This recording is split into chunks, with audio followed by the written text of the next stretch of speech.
নমস্কার সবাইকে, সুপ্রভাত, গুড মর্নিং। বড় সব কেমন আছো? কীরকম চলছে দিনকাল? বাসন্তী পুজো, শুভ অষ্টমী তিথি, আজকে শুভ অন্নপূর্ণা পুজো। অনেক অনেক প্রীতি শুভেচ্ছা। এবং আজকে শুভ বৃহস্পতিবার। আজকের দিনে সবাই লক্ষ্মীর ঘট পাথর, দুব্ব, আমের শাখা, ফুল, বেলপাতা, সুপারি, পান দিয়ে, কলা দিয়ে মায়ের ঘর থেকে মানব পুজো করে মাচারি করো, তোমাদের মঙ্গল হবে। এবং খাতা খুলেই লিখবে জয় মা লক্ষ্মী। ঠিক আছে, খাতা খুলেই লেখো জয় মা লক্ষ্মী। জয় দিলে জয়ী হবি, তোরা জয় রে জয় রে, লক্ষ্মী নারায়ণের নামে জয় রে জয়। খাতা খুলেই লেখো জয় মা লক্ষ্মী। ঠিক আছে, লক্ষ্মী নারায়ণের নাম করো, পুজো অর্চনা করো, মা লক্ষ্মীর পাঁচালি করো। তাহলে তোমাদের সবার সর্বাঙ্গীন মঙ্গল হবে, কল্যাণ হবে। এই হলো আতুর কল্যাণ লাভে পন্থা। ভগবানের নাম ছাড়া পুজো গতি নয়, গতি নয়।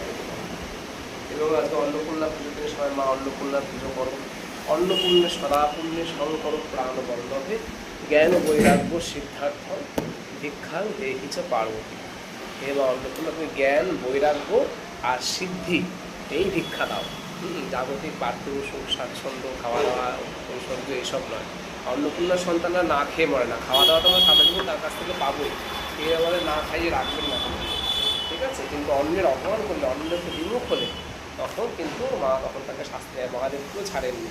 অন্যের অপমান করা যাবে, এক ফোঁটা অন্নও ফেলা যাবে না, এক কণা অন্নও ফেলা যাবে না। পানটাও খেয়ে নিতে হবে পরের দিন, দরকার না, অন্ন নষ্ট করা যাবে না। তো অন্যের অনেক দাম, অনেক কষ্ট করে চাষি ভাইরা যারা অন্ন ফলায় তারা কিন্তু একমাত্র জানে যে কত কষ্ট অন্ন ফলা থাকে।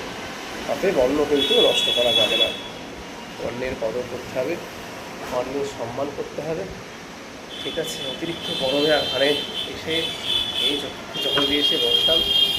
গরমের সময় বেশি বেশি করে জল খাও, সাবধানে ভালোভাবে চলো, ছাতা, টুপি, মাস্ক ব্যবহার করো। ঠিক আছে, তো দেবে। আর এখন তো সানস্ক্রিন তো কত কিছু। যাই হোক, অন্নপূর্ণা পুজো অনেক প্রীতি শুভেচ্ছা। আগামীকাল শ্রীরাম নবমী।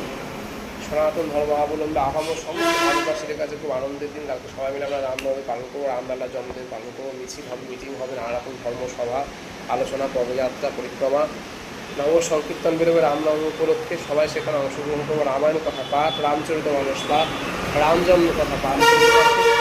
ঠিক আছে, শুভ রামনবমী তিথি। ঠিক আছে, রামচন্দ্রের পূজা করুন প্রতি ঘরে ঘরে। তিনি হচ্ছেন মর্যাদা পুরুষোত্তম রাম। ঠিক আছে, তার জন্য আমাদের আজকে আমরা এই যে রয়েছি, হ্যাঁ, তার আশীর্বাদে। ঠিক আছে, আর মা অন্নপূর্ণার আছে শুভ